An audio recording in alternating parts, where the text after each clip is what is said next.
Kenyatta Letheridge, my guest this Friday on the Colin Lively Show, is sitting here with me after, sort of like a gut-wrenched Colin Lively after this amazing piece of theater. And I thank you so much for this, and I thank you so much for bringing it to New York. Oh, no, thank you, Colin. I'm so happy to be on your show.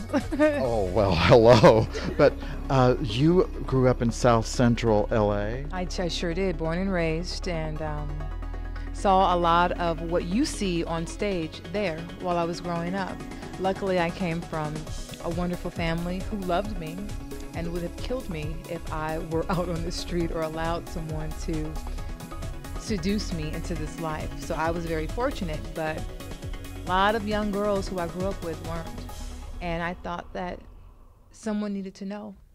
And I needed to give a voice to not just those young girls in South Central Los Angeles, but the young girls in Beverly Hills, the young girls in Seattle, Atlanta, and here in New York, who this is happening to. And people are turning a blind eye.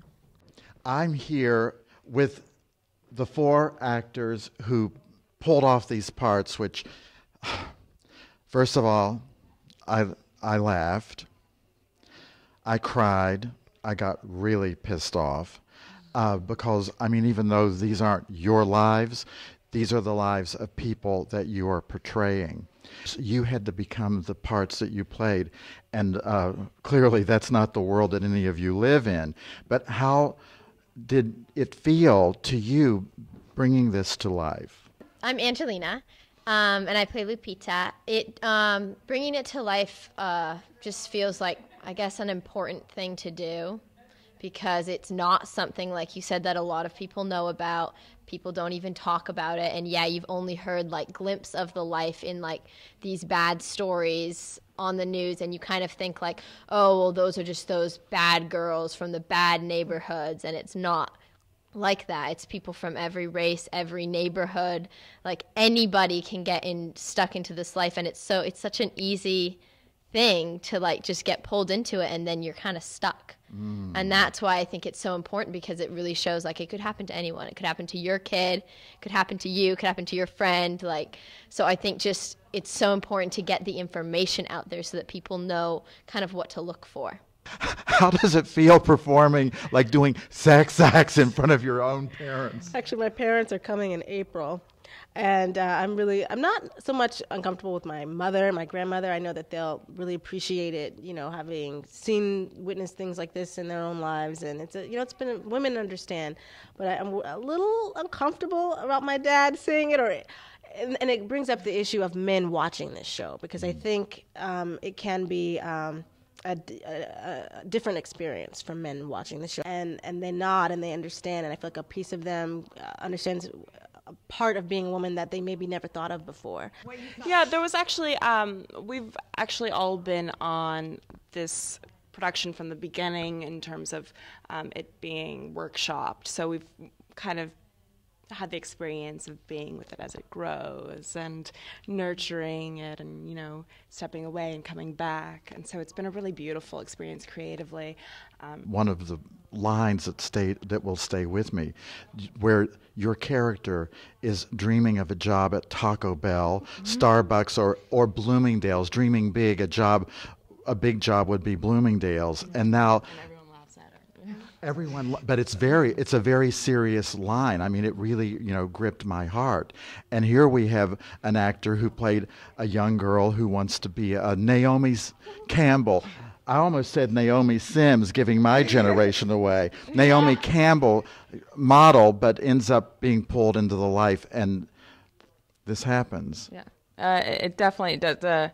For Candace, for her character, she is very, very vulnerable. She's very, very naive, and the first scene that I have with Poppy, and I meet him, I'm always thinking like, wow, how simple and so easy that was to happen, and he just knew what to say to her. He just saw her and say, okay, I can say this, this, and that, and I will have her, and he got her just like that, which is so every night that I do that scene in particular, just like, I always hope that she'll just say, no, I'm going home. You know, like we had Angels in America that brought light to the AIDS crisis. How I Learned to Drive, which brought light to the whole incest and molestation, wit, euthanasia. So this is what American theater is supposed to be about. This is what I get excited about, is the fact that this is theater that is entertaining and it's about something.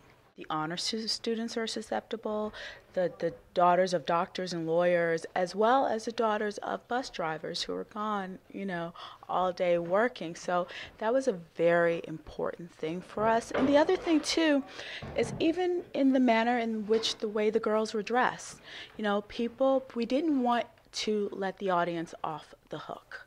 We wanted them to see their daughters, their nieces, because, you know, some people are like, oh, the girls aren't risque enough. They should be wearing this or they should be wearing that.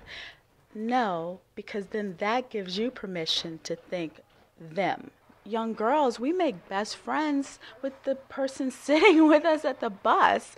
You know, we make friends because there's that need for community and being a part of it. Like, you know, this girl you've known her for 5 seconds, all of a sudden is your best friend, you know? And that was important too, and important in the fact that the pimps aren't who you think that they are, you know? And the whole hyena pack thing, that's why it was in some of the scenes, it was a girl that was getting another girl involved in the life. You know, all of these little subtleties that people don't know and, you know, aren't aware of about how these girls get trapped, and every girl can get trapped. You know, I laughed, I cried, and I got extremely angry. And that's what theater's responsibility is, as far as I'm concerned, is to entertain and inform, and that's what this does. Don't miss Kenyatta Lethbridge this Friday on the Colin Lively Show.